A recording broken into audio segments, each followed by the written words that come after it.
Dashur miq, shkoat realizojmë dhe intervistën me të ftuarin e parë në studio. Kam nderin dhe kënaqësinë që me mua dhe ju të nderuar televizionistë se kem doktor Fisnik Basholli, kardiolog. Doktor, mirëmëngjes. Dhe mirë se erdhën në studion tonë. Mirëmëngjes, faleminderit. Zonë të flasim sot për një temë goxha të ndjeshme, ka të bëjë me infarktin e miokardit tek të rinjët dhe sigurisht që televizionistit janë kushtuar fillimisht të dinë se çfarë në fakt është miokardi. Infarkti i miokardit. Infarkti i miokardit është smundje e zemrës e cila shkaktohet për shkak të mbylljes apo ngushtimit të anëve të gjakut në zemër dhe si rrjedhojë se si pasojë fitohet në popull quhet sulmi në zemër apo në terminologjinë tonë profesionale si infarkti i miokardit. Zakonisht në vitet e fundit smundjet kardiovaskulare janë në trend të rritjes dhe sidomos smundjet e zemrës. Rreth 18 milion njerëz në botë vdesin nga smundjet e kardiovaskulare e si rrjedhoi 85% të tyre janë për infarktit të zemrës. Aja që është akoma më e ndjeshme ose akoma më e që vlen për të ncu është që infarkti i miokardit atakon shumë edhe moshat e reja, cilat në këtë rast ne i konsiderojmë si moshat e reja, moshat 16 deri në 40 vjet.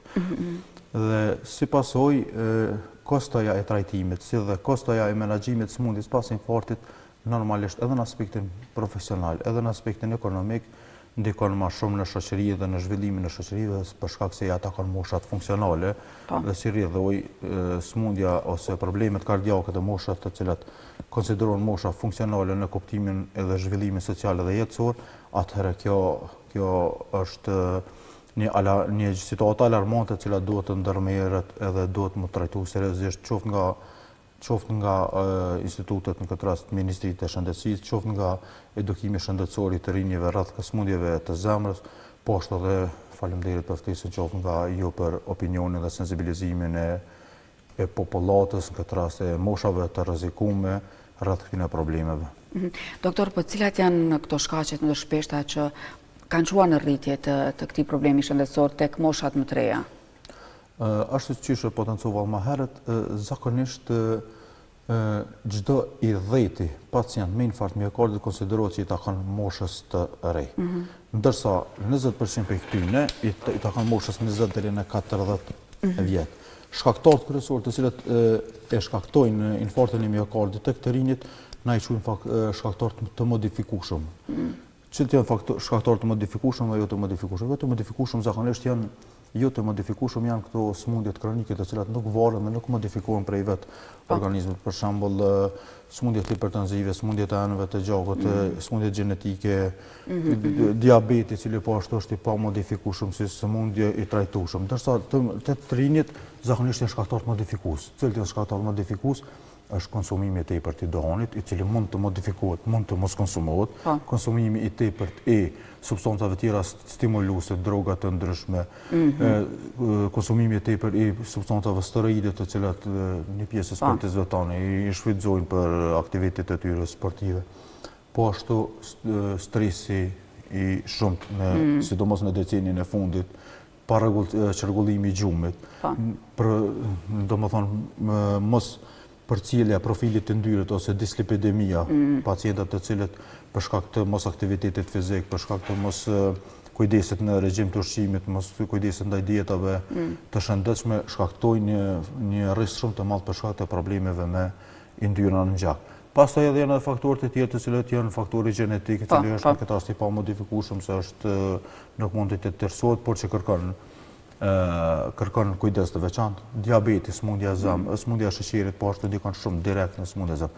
Por tek të rinjit, ajo që ne duhet të potencuar është që duhet të trajtohen me seriozitet nga ana të rinjë faktorët e modifikueshëm të cilët e shkaktojnë problemet kardiake, të cilët janë mbi pesha, yndyra në gjak, konsumimi i dohanit, konsumimi i substancave stimuluese, konsumimi i steroideve. Të gjitha këto janë të cilat ne si të ri, nëse mund ta quaj veten parashikës të takoj kësaj grup moshe, mundemi me modifiku, mundemi me u mbrojt për shkak se janë faktora rreste të rinj për smundjet e zemrës. Ndërsa të moshat e shtyme zakonisht janë smundjet kronike, diabeti, hipertensioni, të cilat realisht janë faktor rreziku por jo me kosto shumë të madhe mbi shoqërinë përgjithësi, as më tepër mbi trajtimin e një shtrese të popullatës, e cila po ashtu po them është shtresa më funksionale ta quajnë në zhvillimin e një shoqërie. Doktor, po ashtu dhe pijet energjike. Gjithsesi, pijet energjike, po them substanca të ndryshme, stimuluese, amfetaminat të ndryshme, të gjitha po ndikojnë, sidomos këto vejpat që po përdoren shumë për trive, janë të protokollume në për volumtime të ndryshme shkencore, të cilat janë faktor risk direkt për smundje të zemrës tek të rinjt. E që është në rritje numri i përdoruesve. Sidomos tek ne, kohën e fundit në kuptimin vizual të evrejnë në qytet me dalë që është trend në rritje tek të rinjt. Në zonës të shkollës mesme isha të nditën në dorë me vape, mos flas më për edhe konsumimin e substancave tjera të cilat mund me qenë potencialisht akoma dhe më të dëmshme edhe faktor risku shumë për smundjet e zemrës, këtë rast për infarktin tek të rinjt. Dhe nuk janë më pak të rrezikshme se sa duhani cilin e konsumojnë, do thotë. Nga se si duket kjo është arsyeja, me këtë po arsyetohen. Realisht janë faktorë rreziku të ngjashëm. Janë faktorë rreziku të ngjashëm, të cilët nuk kanë ndonjë avantazh pozitiv ose negativ në raport me njëra tjetrën. Doktor, po kur jemi tek simptomat, cilat janë ato që të rinjt i nënvlerësojnë? Nga se nisen nga jo, jemi të rinj dhe kjo nuk është asgjë.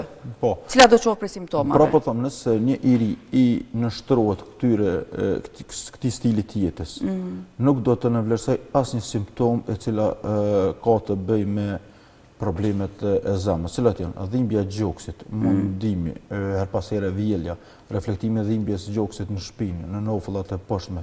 Të disa të rinje, simptomat janë edhe më atipike, nuk janë sikurse të moshat e shtyre, por çdo shqetësim i tyre, e cila i përfshin këto simptoma, dhimbje e gjoksit, mundim, lodhje, her pas here humbje të vetdijes për shkak të çrregullimeve të ritmit, të cilat vjen si pasojë problemeve potenciale me anë të gjakut, të gjitha këto janë simptomat të cilat nuk do të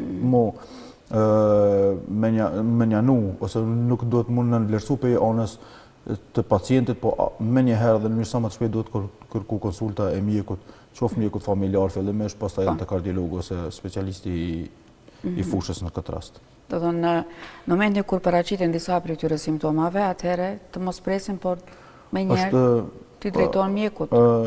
Do më thonë screeningu të rinjeve për trajtim nga ana e kardiologut, sidomos këta pacientë e kësaj grupu moshës deri në 40 vjet, këta detyrimisht, nëse kanë simptoma, do të menjëherë do të kontrollu dhe ekzaminu të kardiologu për ekzaminimet me EKG, me ultrazon, me stres test, përcjellje e ritmit të zemrës, të gjitha ekzaminimet kardiologjike ose pakoja e ekzaminimet kardiologjike duhet të realizu menjëherë. Pastaj, pacientët të cilët janë të kësaj grup moshe, të cilët nuk kanë simptoma, por të cilët kanë risk faktor që përmendëm, çrregullimi i ndyrave në gjak, përdorimi i substancave stimuluese, përdorimi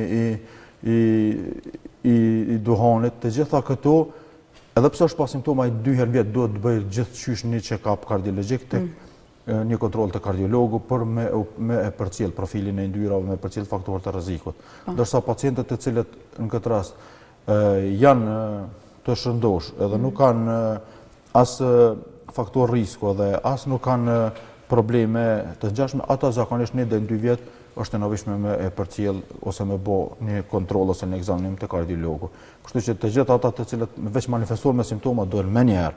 Ata të cilët kanë risk faktor do çdo 6 muaj, ndërsa ata të cilët nuk kanë risk faktor dhe nuk kanë simptoma, 1 deri në 2 vjet çdo herë detyrimisht i kësaj moshës duhet të bëj follow-up ose kontroll ndjekje nga kardiologut. Të ndalemi edhe një tek ekzaminimet, nga se përmendet disa prej tyre, por një cilat janë ekzaminimet që çojnë deri në diagnostikimin e kësaj sëmundjeje.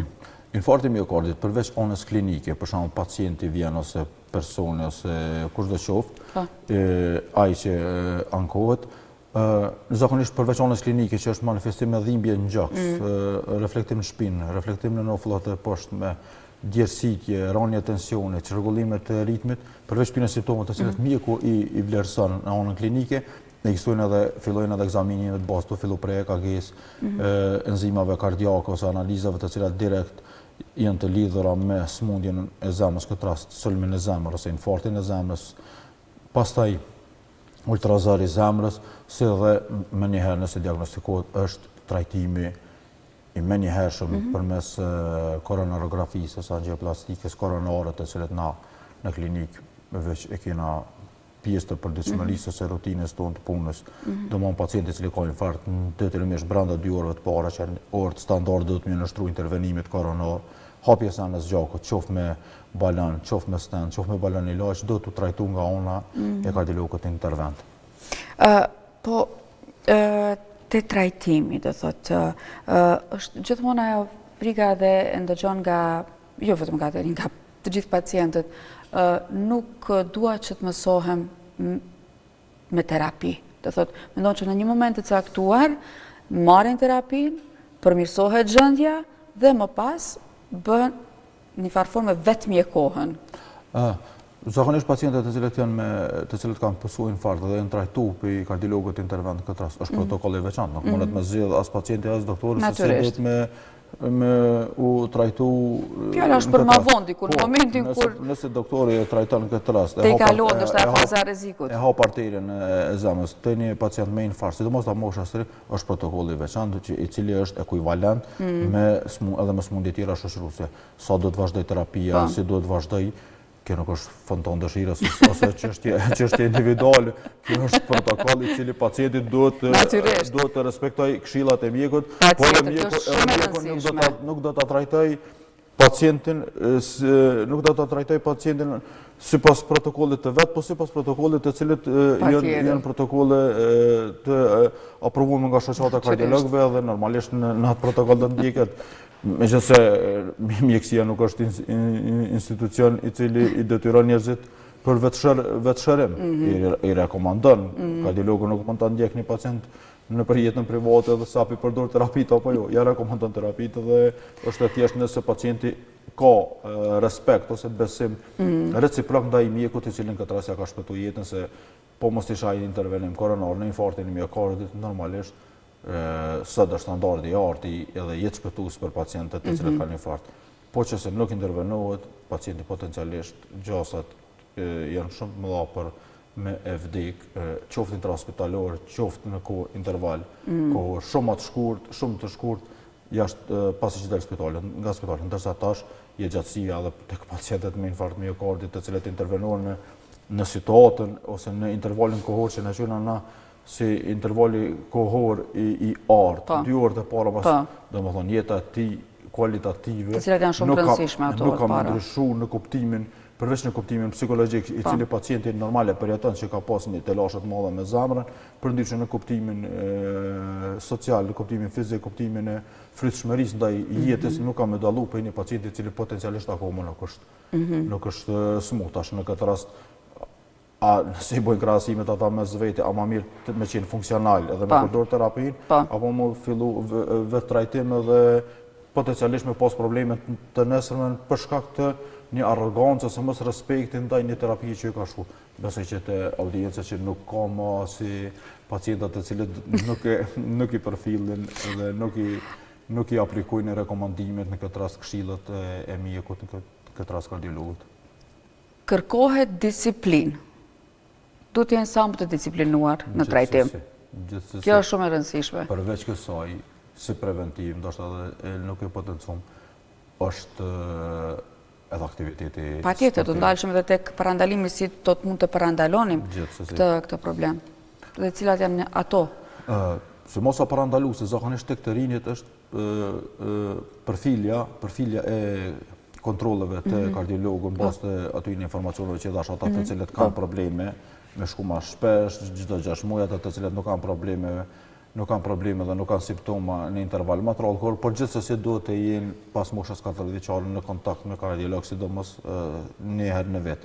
Ndërsa aktiviteti fizik duhet të respektohet shumë, sikurse edhe mënyra e kujdesit biologjik në këtë rast, ashtu siç duhet kujdesemi për të ngrënë dhe për të pi, ushqim që është e nevojshme për energjinë tonë fizike, ashtu është i nevojshëm edhe aktiviteti fizik për sistemin kardiovaskular, që do të thotë 150 minuta në javë janë të rekomanduara për këtë grup moshë të pacientëve si aktivitet fizik, qoftë heqja të shpejtë, qoftë vrapimi i lehtë, qoftë aktivitet fizik, çfarëdo i cili e stimulon sistemin kardiovaskular duhet më u apliku brenda javës.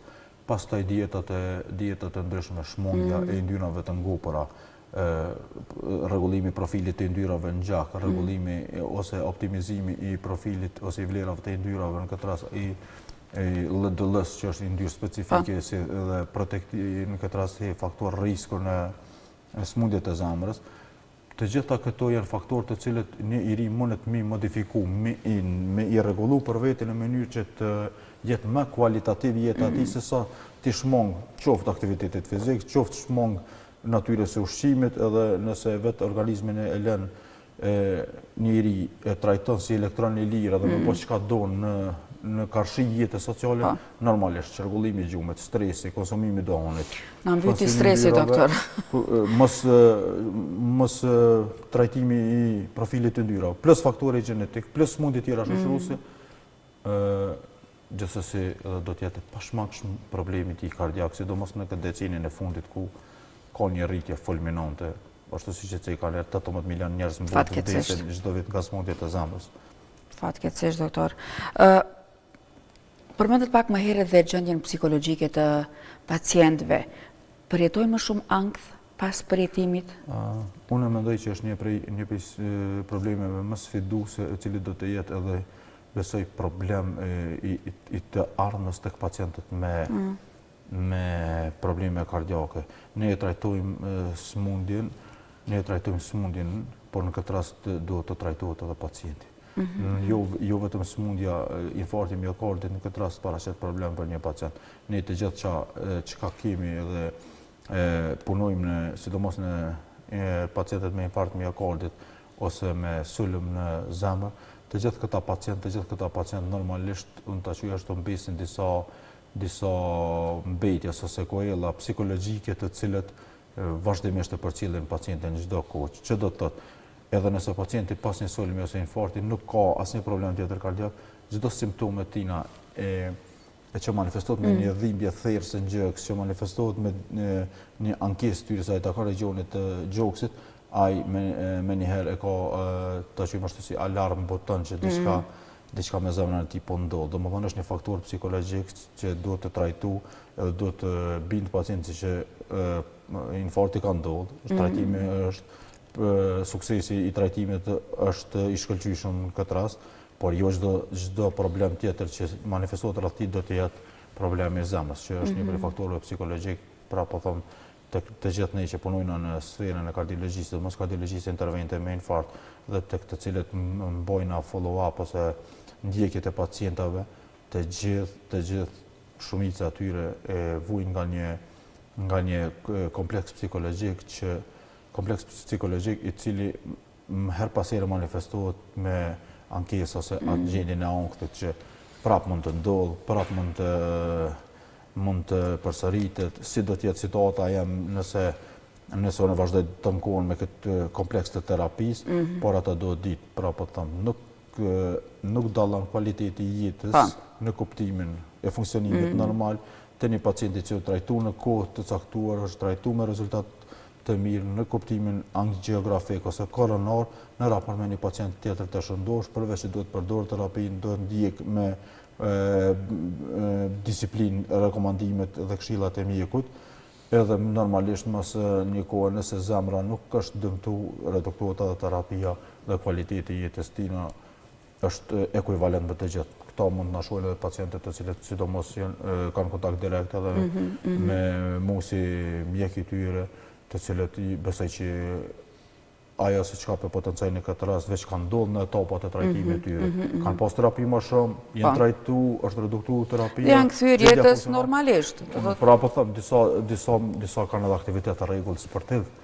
Ndoshta merren me sport më tepër se sa ne që nuk kemi pas këto probleme. Kështu që shumë është e rëndësishme disiplina dhe parandalimi që të mos ndodhë, se sa tek e fundit problemi pasi që të ndodhë. Do më thonë, gjithmonë do të merë faktorët, unë ne jem këtu si të trajtu temen që të mos në të vijë, të në ndodhë për arsye se kostoja trajtimit, kostoja sociale, kostoja psikologjike e një individi është shumë e madhe tek a individ. Nëse ndodhë, se sa mosat parandaluese që do të më marë, por mos me ndodhë. Atëherë, përmes këtij emisioni bëj apel tek të gjithë të rinjë, sidomos grup moshat të cilat i potencum 16 deri në 40 vjet, sidomos edhe ndër 40 deri në 55 vjet, që të mos i injorojnë simptomat, që të mos i injorojnë rekomandimet dhe këshillat e tona profesionale, të nështrojnë skreningeve të vazhdueshme, të bëjnë kontrollat e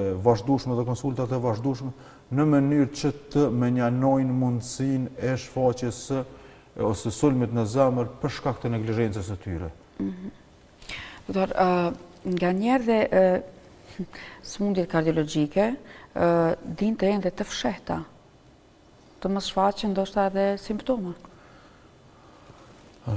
Po, kena dhe simptomat atipike të cilat na i quajmë, zakonisht i takojnë butës femnore, edhe si e tillë manifestohen her pas her me simptomat e cilat edhe ndoshta mund të vejnë në konfuzitet edhe mjekun ose klinicistin, mos flasim më për vetë pacientin. Zakonisht e femnat këto simptomat më atipike japin na që e quajna si disekim spontan ose qarja e enës së gjakut, jo për shkak të mbylljes së lumenit, po për shkak të dëmtimit të enës ose lumenit të gjakut. Dhe në këtë rast jep edhe ndryshimin e EKG edhe probleme jo shumë tipike, por tek të cilat normalisht prap duhet të kthehemi tek pika zero, konsulta sa më e shpejt dhe mundshme tek kardiologu për ankesat specifike. Të mos neglizhohen këto simptoma. Të gjitha këto i diferencon profesionistin e këtë rast kardiologu. Doktor, do të kishim edhe shumë çka për të folur në përgjithësi dhe për sëmundjet e tjera kardiovaskulare. Ne sot zgjodhëm të flasim për infarktin e miokardit, që qysh në fillim edhe përmendet gjatë intervistës që fatkeqësisht është në rritje numri i të prekurve. Pra të kemë parasysh gjitha këto këshilla që i dat për gjatë këtyre minutave dhe diçka për fund nëse mbetëm pa thënë e që do duhet thënë në këtë intervistë. Besoj që përmes kësaj interviste ne kemi dërguar mesazh të qartë të gjithë teleshikuesit për kujdesin që do të bëjnë në raport me sëmundjet kardiovaskulare, sidomos sëmundjet të zemrës, sëmundjet kardiake, por jo çdo problem, pra po them, mos të tingëllojna për të japë ndonjë informacion që shkakton panik ose ankthi. Jo çdo problem me ose ankesë në dhimbje gjoksit manifestohet me infarkt, por pra po them nuk duhet të injorohet çdo ankesë e kësaj grup moshe pa u konsultuar te kardiologu dhe në shtrimin ndaj ekzaminimeve të veçanta, të cilat nuk marrin ndonjë kosto kohore të madhe, një herë në vjet ose një herë në 6 muaj, varësisht për risk faktorëve të cilët mjeku kardiolog të interpreton, i diferencon pacientët. Ti me këta rrezik faktor do çdo 6 muaj, ti pa risk faktor do çdo një vjet ose 2 vjet, personi tjetër i cili ka pas infarkt ose ka pas sulm do të trajtohet sipas rekomandimeve të tjera. Ndërsa për me menjanu përgjithësi këto masa parandalimit në këtë rast është shumë më e rëndësishme të parandalojmë se sa të trajtojmë koston. Kështu që besoj që përmes këtij emisioni ne do të dërgojmë një mesazh të qartë tek të gjithë këto grup mosha të pacientëve që të përkushtohen shumë rreth parandalimit se sa tek të trajtimit do të përkushtohemi ne. Doktor, faleminderit shumë që ndat kohë dhe ishit mysafir në programin e mëngjesit, pa ata kënaqësinë gjithashtu dhe nderin t'ju kem në studio. Ju kemi marrë kohë nga puna juaj, duke ditur që keni goxha punë. Faleminderit shumë, po fatmirësisht apo se të them faleminderit Zotit që kemi shëndetin, po ka ndonjëherë edhe të diellet nuk po na mjaftojnë për të punuar. Faleminderit shumë. Nuk di, për juve mjekëve ndoshta nuk është diçka e keqe, por si do që tjetë... është pashëndetje në gjithëse. Si do që jetë vërtet faleminderit Zotit që ju kemi dhe kemi mjek goxhat e Zotit, të cilët I kemi këtu dhe na dilë në ndihmë sa që është e nevojshme. Faleminderit, sikurse edhe në këtë mëngjes me gjitha këto këshilla dhe informacione. Faleminderit shumë. Faleminderit edhe një herë. Besoj që kemi qenë të qartë dhe shpresoj që kemi dërguar informacione të rëndësishme tek të gjitha audiencat e TK-s. Mirupafshim. Ju priftem mbaran punën tuaj, doktor. Faleminderit. Dashur miq, që ndoshët e intervistën me ftuarin e parë në studio, kishim